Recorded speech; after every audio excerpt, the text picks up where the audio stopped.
내가 누려왔던 모든 것들이, 내가 지나왔던 모든 시간이, 내가 걸어왔던 모든 순간이 당연한 것 아니라 은혜였소. 제4장. 아담이 그의 아내 하와와 동침하매 하와가 임신하여 가인을 낳고, 내가 여호와로 말미암아 득남하였다. 그가 또 가인의 아우 아벨을 낳았는데 아벨은 양치는 자였고 가인은 농사하는 자였더라.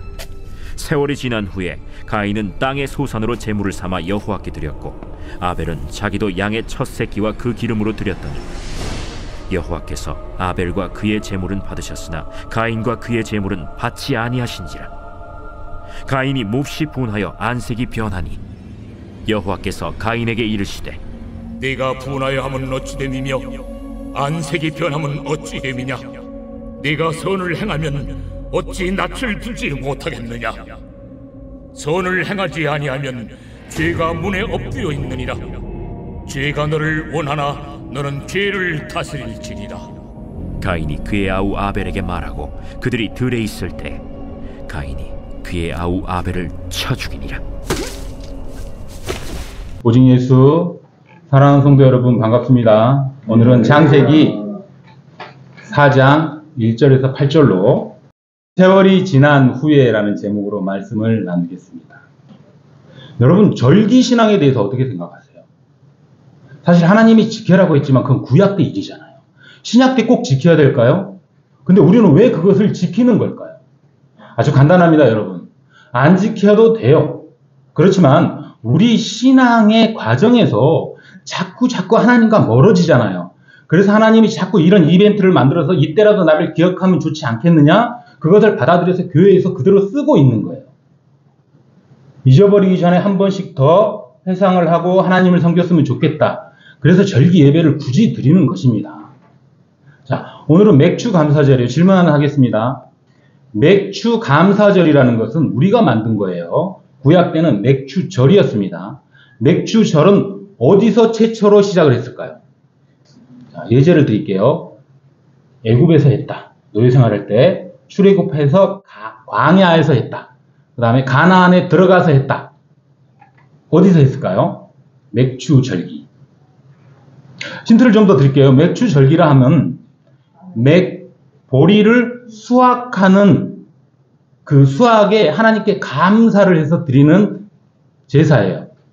자, 어디서 맥주절을 지냈을까요? 어떻게 다 아세요? 네, 애굽에서는 땅을 소유할 수가 없었잖아요. 그래서 지낼 수가 없었어요. 그 광야에서는 땅도 척박하거니와 하나님이 수시로 불러대요. 어떻게 불러댑니까? 구름 기둥, 불 기둥으로 출발! 그럼 가야 되는 거예요. 그럼 농사 짓다 말고 가야 되는데 농사를 지을 수가 없어요. 가나안의 땅 넘어가서 길갈에서 만나가 그치면서 보리를 심습니다. 그리고 나서 6월절을 딱 지내고 49일이 지났는데 갑자기 보리가 막 수확할 때가 된 거예요. 너무 좋다. 오늘이 무슨 날이야? 네, 77은 49, 77절입니다. 아, 그래? 오늘이 77절이야? 그럼 내일은? 네, 50일입니다. 그럼 내일이 오순절인데 오순절 때 보리를 타작할까? 네, 그럼 내일부터 보리를 타작하겠습니다. 그리고 내일을 오순절이라 하겠습니다. 77절, 오순절, 맥주절. 그럼 우리가 가나안에 들어와서 이번 몇 번째 추수지? 첫 번째입니다. 그럼 초실절이라고 하자. 요 네 개가 전부 다 같은 단어예요. 명확하게 따지면 조금은 다릅니다. 근데 우리는 그 다른 것까지 알 필요는 없어요. 그냥 이대로 가는구나. 그것만 외워도 돼요. 자, 한 가지 팁을 드리겠습니다. 성경은 사건과 상황과 인물로 흘러가요. 그런데 우리는 그 안에 파고드는 건 되게 잘해요. 그런데 거기서 멈추면 성경을 반밖에 모르는 겁니다. 어디로 가야 될까요? 성경엔 계시가 있고 상징이 있고 예표가 있어요. 거기까지 들어가야 되는 거예요. 그게 뭐냐? 하나님이 이 사건과 이 인물을 통해서 우리한테 어떤 메시지를 주고자 하는지를 깨닫는 거예요. 거기까지 가야 계시가 완성이 되는 겁니다. 자, 이제 본문으로 한 발 한 발 들어가 보겠습니다. 하나님은 왜 가인과 아벨의 제사를 가지고 맥주 감사절을 지내겠으며 왜 창조 때 이 굉장히 중요한 제사잖아요. 왜 요때 하필 제사를 받아가지고 누구는 받고 누구는 안 받고 시작하자마자 한 레위기 정도 가서 그러면 이해가 가는데 지금 막 아담이 하와와 결혼해서 두 아이를 낳았어요. 가인과 아벨을 낳았어요. 두 사람이 지금 제사를 지내는데 그걸 누구는 받고 누구는 안 받아버리면 뭐 하겠다는 거예요. 이유도 설명을 안 해줘요. 계시록까지 이유를 설명 안 해줘요. 그냥 이 사람들은 거기서 끝나는 거야. 너무 억울하지 않아요? 왜 하나님은 이런 일을 창조 때 버리시는 걸까요? 이제 들어가 보겠습니다. 오늘 본문은 사실 굉장히 많이 설교로 들어왔을 거예요. 왜냐하면 우리가 살아가면서 가장 많이 읽은 게 창세기. 자, 그리고 가장 많이 들은 게 창세기 설교. 그리고 가인과 아벨은 딱 좋아요. 써먹기 너무 좋은 거란 말이에요. 이런 재물을 드리면 안 돼. 이런 재물을 드려야 되는 거야. 너무 적용이 좋단 말이에요. 그래서 수없이 많은 설교자와 성경학자들 그리고 주석 연구가들이 발표를 해놨어요. 과연 맞는지. 그게 어느 정도 텍스트까지 가고 그리고 하나님의 뜻이 거기서 어떻게 녹아나는지까지 한번 오늘 들어가 보도록 하겠습니다. 그런 의미에서 그동안 많은 설교자들이 본문을 가지고 설교한 것을 좀 압축해서 몇 가지로 설명을 해드리겠습니다. 저는 이것을 방으로 나눴습니다. 6개의 방으로 나눴어요. 첫 번째 방에서 기존에 있던 설교를 하나 꺼내보겠습니다. 가인과 아벨의 제사의 다른 점은, 자, 이거는 기존 설교자들, 성경 연구자들이 말한 것들이에요. 어떤 차이가 있냐? 땅이 아담 이후로 저주를 받았어요. 저주를 받은 곳에 소산을 가인은 드렸다. 아벨은 그게 아니라 양을 드렸다. 저주가 안 받았다는 거예요. 그러니까 이건 안 받고 이거는 받는다는 거예요. 여러분 말이 되십니까? 살짝 되는 것 같기도 해요. 그런데 땅이 저주를 받은 건 확실해요. 근데 이 저주받은 땅에서 나온 곡물도 저주를 받았다는 얘기잖아요. 그 곡물을 양이 먹고 자랐잖아요. 그런데 양도 저주를 받은 거예요. 거기다 우리까지 저주를 받은 거예요. 그러니까 이 내용은 조금 설명이 부족합니다. 그래서 다시 1번 방으로 집어넣을 거예요. 2번 방을 끌고 올 겁니다. 2번 방. 자, 가인이 바친 것은 죽은 재물이다. 곡식, 알곡, 이미 추수가 끝났기 때문에 죽었다. 그리고 아벨이 바친 것은 산 재물이다. 그렇기 때문에 하나님이 받았다. 알곡이 죽은 재물입니까? 예수님이 신약 때 이런 얘기했어요. 한 알의 밀알이 땅에 떨어져 죽으면 열매를 30배, 6배, 100배. 죽은 게 아니에요. 이게 열매가 아니고 곡식이 아니고 좀 더 심각하게 말하면 씨앗이에요. 살아있는 거란 말이에요. 요즘에는 도정을 워낙 많이 해서 쌀이 죽겠지만 그때는 도정 기술이 없잖아요. 그냥 날 것 그대로 드린단 말이에요. 그러니까 살아있는 씨앗이란 말이에요. 좀 만일에 벼를 베가지고 이 나달을 그대로 제단에 올려서 하나님께 드렸다. 그래서 이게 뿌리를 벗어났으니까 죽었다라고 얘기를 한다면 좋아요. 양으로 가봐요. 양을 살린 채 드립니까? 죽여요. 죽여서 각을 떠서 드린다고. 양도 죽여서 드리는 거예요. 그러면 살았다 죽었다는 설명이 좀 애매하죠. 다시 2번 방에 집어넣을게요. 3번 방 끌고 나올 거예요. 자, 3번 방에는 언제 다 할까? 6개 방이니까 금방 끝나요. 3번 방에는 피가 있다 없다. 자, 가인의 제물에는 피가 없잖아요. 곡식이니까. 아벨의 제물에는 피가 있잖아요. 자, 피가 없이는 죄를 사할 수 없다. 이걸 가지고 많은 학자들이 그걸로 끌고 가는데, 여러분, 피는요, 하나님이 받는 제물인 분명하지만 피가 아니면 안 받습니까? 자, 레위기 때 5가지 제사 있죠? 자, 같이 해볼까요? 번제, 소제, 화목제, 속제제, 속번제. 소제는 곡식으로 드리는 거예요. 맞죠? 그리고 포도주로 드리는 전제도 있어요. 그리고 정말 번제를 드려야 되는데 드릴 게 없는 너무 가난한 사람은 밀가루 한 에바를 드리기로 했어요. 그거 다 하나님이 받으신단 말이에요. 거기에 무슨 피가 없어도 받는다는 거. 피를 거기다 갖다 붙이는 것은 설명이 약간 부족해요. 다시 3번 방에 집어넣겠습니다. 자, 4번 방 끌고 올 거예요. 4번 방에는 뭐가 이제 본문으로 들어가서 하나하나 타자할 겁니다. 양의 첫 새끼. 이제 조금 뭐가 되는 것 같아요. 양의 첫 새끼, 첫 소산, 하나님이 좋아하는 거잖아요. 양의 첫 새끼를 아벨이 드렸어요. 그러니까 받는다 그래요. 자, 그럼 가인으로 가볼까요? 가인은 뭐 작년에 수확한 정무비 드렸어요? 올해 거 드렸단 말이에요. 올해 거. 첫 소산을 드렸단 말이에요. 아, 그게 왜 얘는 첫 소산이고 얘는 첫 소산이 아니냐고. 아니, 가인이 바보예요? 지나간 거 갖다 드리게? 올해 수확이 있는데? 이게 안 맞아요. 빨리 집어넣을게요. 4번 방 집어넣었어요. 5번 방 다시 끌고 올 거예요. 그 기름으로 드렸다. 하나님은 여러분 왜 기름을 좋아할까요? 한번 생각해 보셨나요? 고기 좋잖아요. 고기. 아롱사태. 아니 왜 기름을 드시냐고. 그 맛도 없는 것을. 번제단에서 고기를 태우면 연기와 불이 많이 안 나는데 기름을 태우면 연기가 팍 나고 불이 확 붙어요. 그래서 하나님 그를 흠양하신단 말이에요. 그게 좋다 그런단 말이에요. 그래서 연기, 구름, 불 이게 하나님의 현현이다. 영광의 표현이다라고 얘기를 하는 거예요.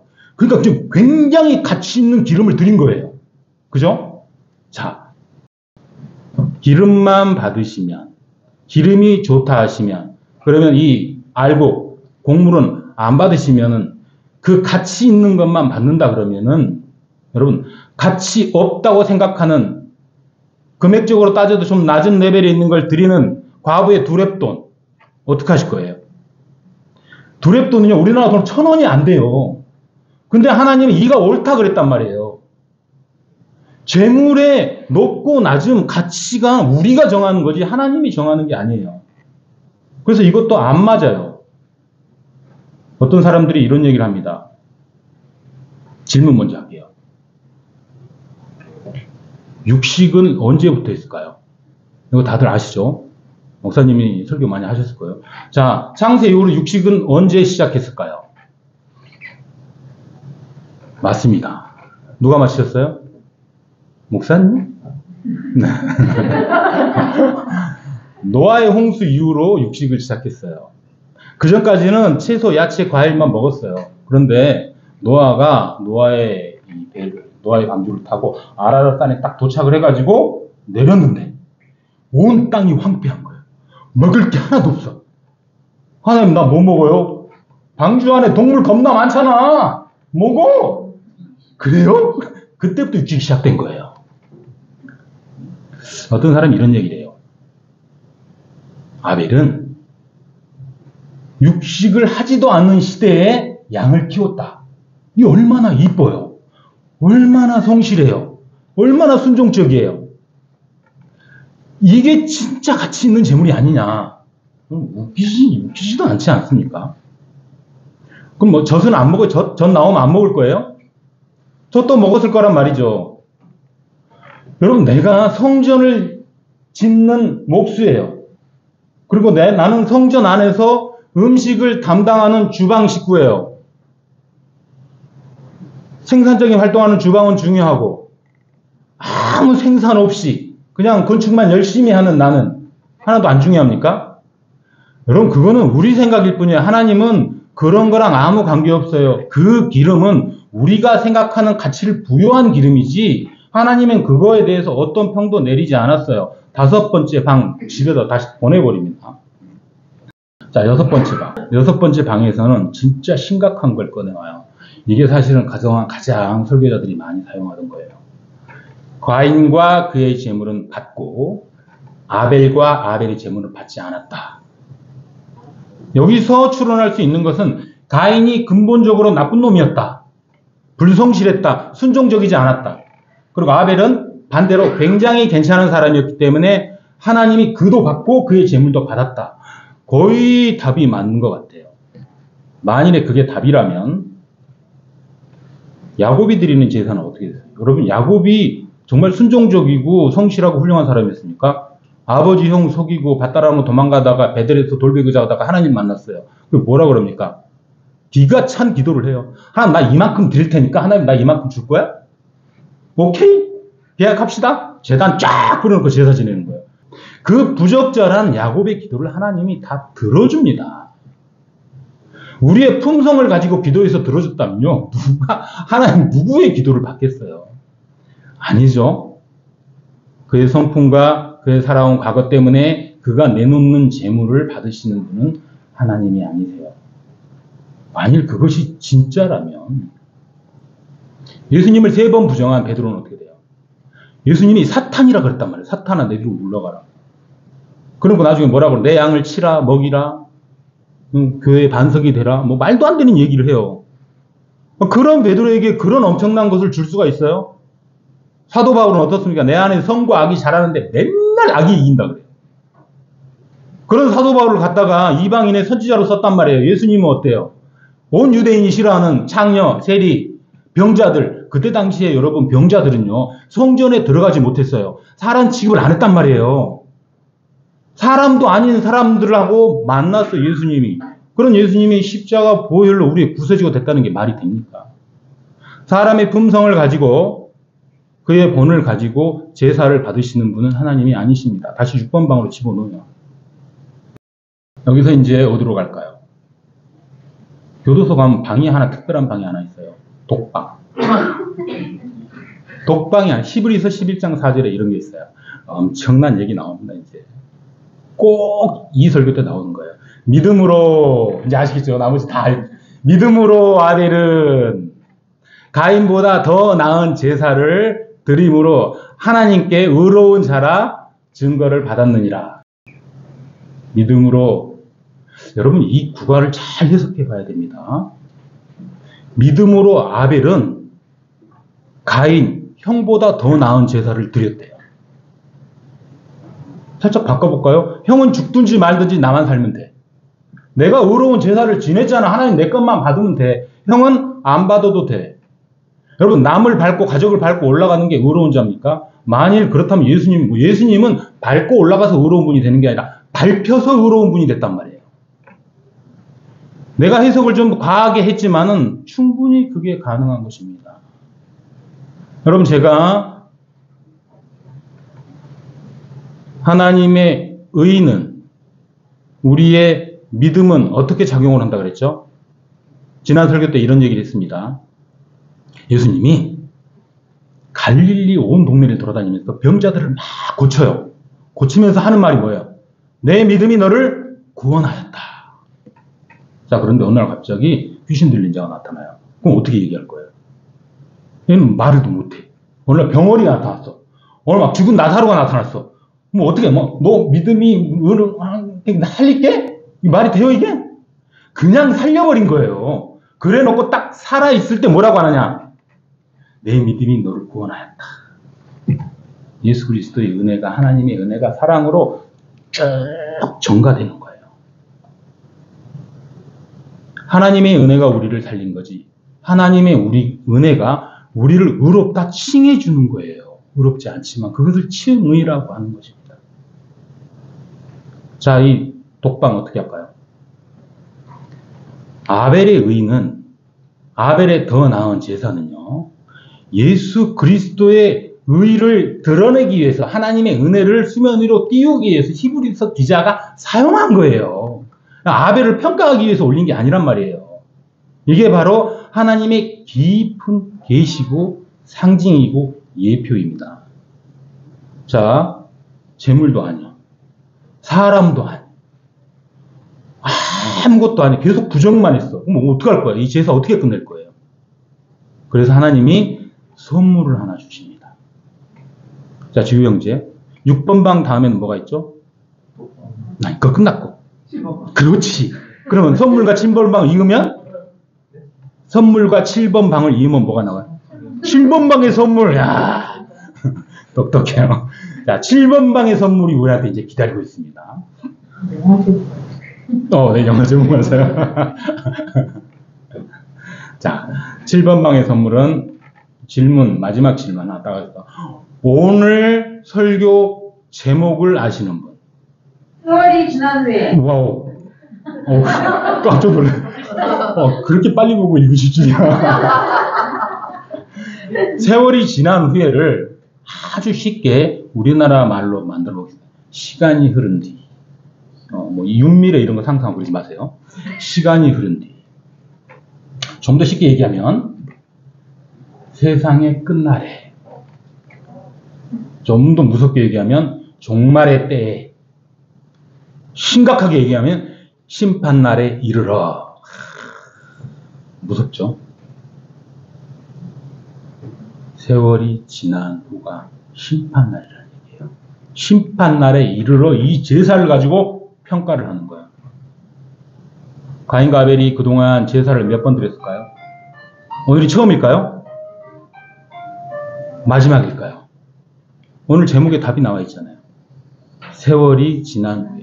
네, 드렸다는 얘기예요. 네, 드렸어요. 우리가 예배 드리듯이 수없이 많은 제사를 하나님이 받았는데 오늘 딱 이거 하나 가지고 지금 뭔가를 결정 지으려고 하는 거예요.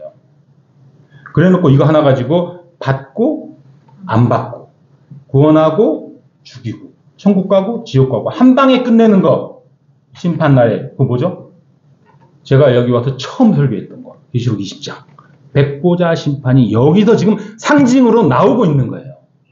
백보자 심판을 하나님이 미리 보기로 창세기 4장에다가 던져 놓으신 거예요. 이것을 바로 상징이라고 하는 것입니다. 예수님이 재림을 쫙 해가지고 심판을 시작하는데 아무 이유 없이 생명책에 있는 사람들은 다 천국에 보내버리고 생명책이 아닌 책들에 있는 사람들은 지옥으로 다 보내버려요. 그 기준이 뭐라 그랬죠? 생명책 위에 있는 예수 그리스도의 피.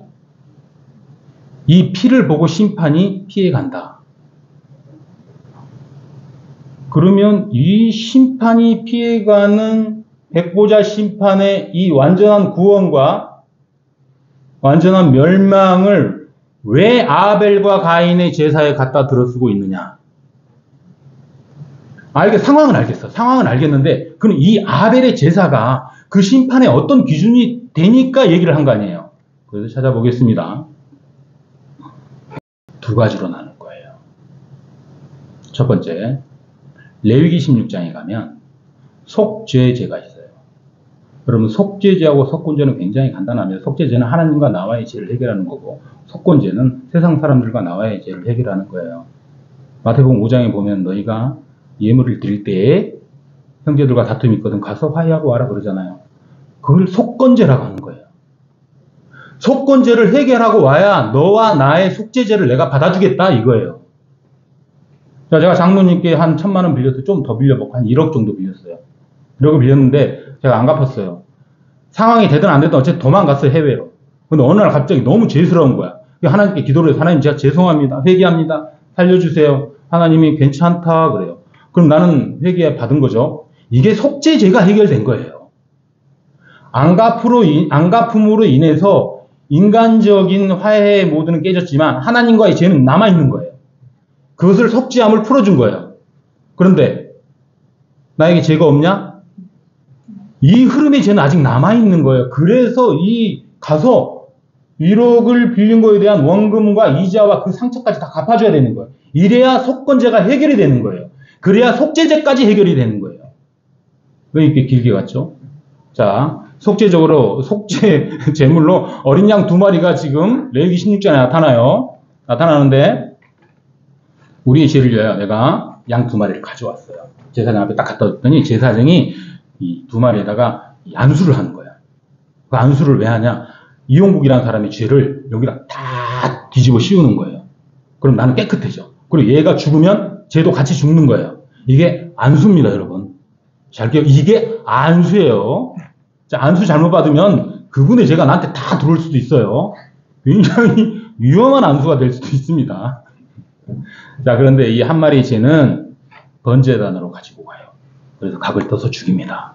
그 나머지 한 마리는 어디로 갈까요? 광야로 내보내요. 아사셀 양이라 그래요. 버린다, 내어보낸다, 아니면 광야에 있는 아사셀 신에게 보낸다. 여러 가지 설이 있습니다. 정확한 문구는 없어요. 아사셀 양으로 세상에 내보내요. 그럼 얘는 어떻게 되냐? 그냥 돌아다니다 굶어 죽든지 들짐승이 잡아 죽든지 누군가한테 데려가서 결국은 죽는 거예요. 죽음을 담보로 나가는 거예요. 나가서 살든지 죽든 의미가 없어요. 일단 내쫓겠다는 자체가, 장막에서 보냈다는 자체가 죽은 거예요. 이렇게 2마리의 양이 번제단에서 대속제물로 사용하게 됩니다.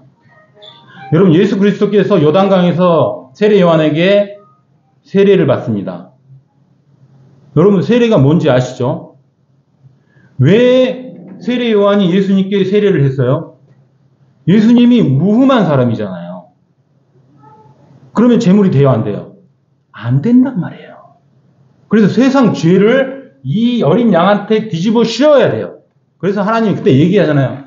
보라, 내가 세상 죄를 짊어지고 가는 하나님의 어린 양이로다. 갑자기 죄인이 돼버리는 거예요. 세례 요한의 세례를 받으면서. 그전에 깨끗했는데. 이게 바로 죽은 거예요. 무흠한 예수님이 죄인이 됐다는 얘기는 죽는다는 얘기예요. 율법에 의해서 예수님이 세례를 받으면서 첫 번째 양으로 죽는 거예요. 그럼 두 번째 양으로 어떻게 됩니까? 예수님이 세례를 받은 다음에 40일 금식하고 나서 광야에 나갑니다. 그런데 광야에 나갈 때 마태복음은 성령에 이끌려 그래요. 누가복음은 성령에 충만하여 광야에 나가서 마귀에게 시험을 받는다는 거예요. 이게 지금 하나님이 보냈다는 얘기예요. 거기서 마귀를 이깁니다. 여러분, 예수님이 마귀를 이겼다는 거는요, 좋지만 굉장히 슬픈 얘기예요. 죽는다는 얘기예요, 이제. 이 안에 죄가 죽어야 되니까 마귀를 완전히 이기는 거 아니에요. 그래서 어떻게 됩니까? 얼마 후에 예수님이 예루살렘을 떠나 영문 밖으로 광야의 들에 나가서 골고다에서 십자가 못 박혀 죽는 거예요. 이 두 번째 아사셀 양이 예수님이 되는 것입니다. 이게 그대로 아벨로 딱 갔다 오면 다 맞아요. 아벨이 첫 번째 양을 죽였죠? 각을 떠서 죽였어요. 첫 번째 양이 제단에서 죽는 거예요. 그리고 나서 아벨이 어떻게 됐습니까? 들에 나가서 형한테 맞아 죽는 거예요. 아사셀 양 예수 그리스도로 정확히 예표되는 것입니다. 사랑하는 성도 여러분, 예수님은 반드시 죽어야 되고요. 아벨이 왜 죽었니? 형이 어떻게 동생을, 이런 얘기를 그건 세상 사람들이 하는 거고, 우리는 그 얘기를 하는 게 아니에요. 하나님이 구속사를 거기서 읽어내는 거예요.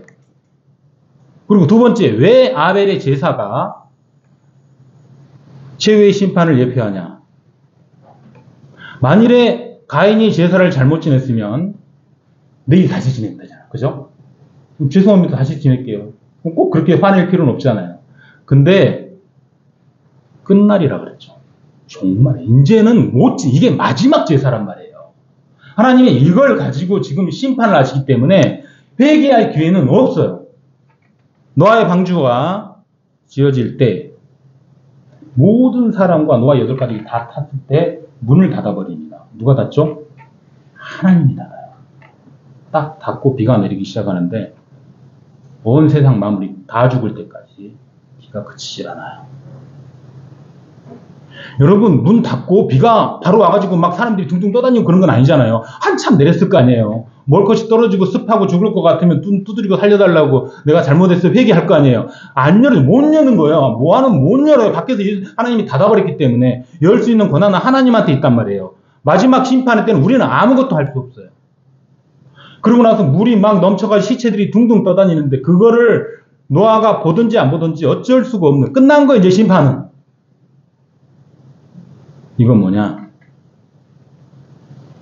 세월이 지난 후에 마지막 심판의 자리라는 거예요. 더 이상 유예기간은 없다. 이거는 심판의 확실성과 심판의 정확성과 심판의 신속성에 대해서 얘기를 해주는 거예요. 왜냐? 그래서 창세기 4장에 붙여놓은 거예요. 반드시 심판할 거고 속히 심판할 거야. 그래 좀 나중에 할 것 같으면 계시록 끝자락에다 계속 놔뒀겠죠. 일이 끌고 와서 여기서부터 지금 우리한테 알려주는 거예요. 너희들 심판이 반드시 올 거고 반드시 올 거니까 지금부터 좀 깨어 있었으면 좋겠어 라고 얘기를 하는 거예요. 6,000년 내내 하나님께서. 여러분, 우리가 다음 주에 이 예배를 또 드릴 수 있을까요? 여러분, 혹시 이 예배를 다음 주에 드릴 수 있다고 장담하실 수 있는 분 계세요? 얼마 전에 시청 앞에서 열심히 일하고 퇴근하신 분들이, 밥을 먹고 인도로 나오신 분들이 갑자기 뛰어드는 차에 열 몇 분이 돌아가셨어요. 우리는 다음 주에 이 자리에 있을지 없을지 아무도 모릅니다. 우리에게 이 예배가 처음 예배가 될지 마지막 예배가 될지 아무도 몰라요.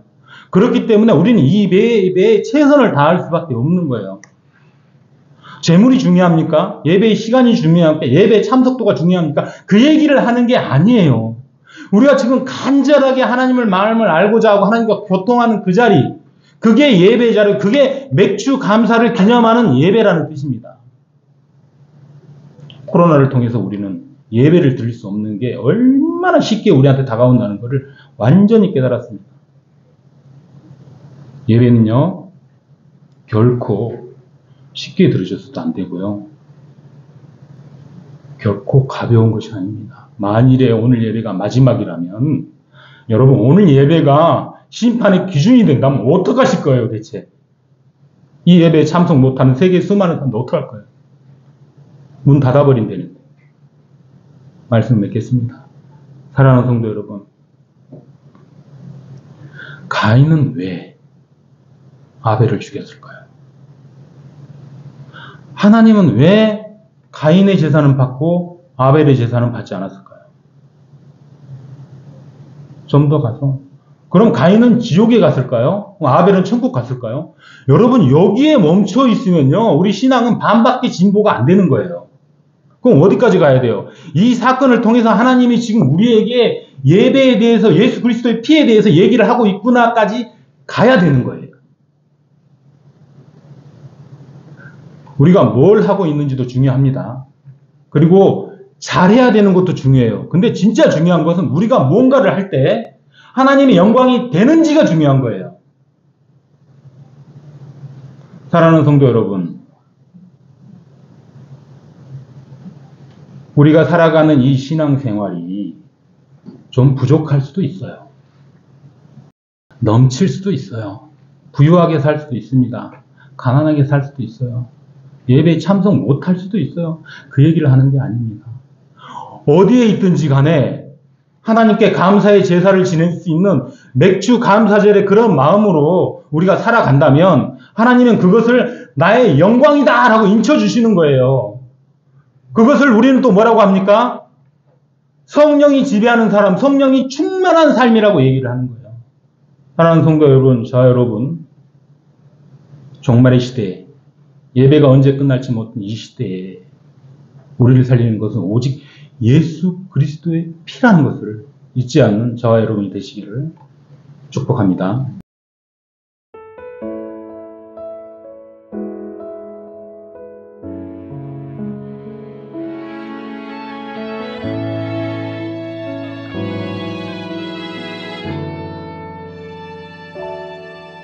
내가 누려왔던 모든 것들이,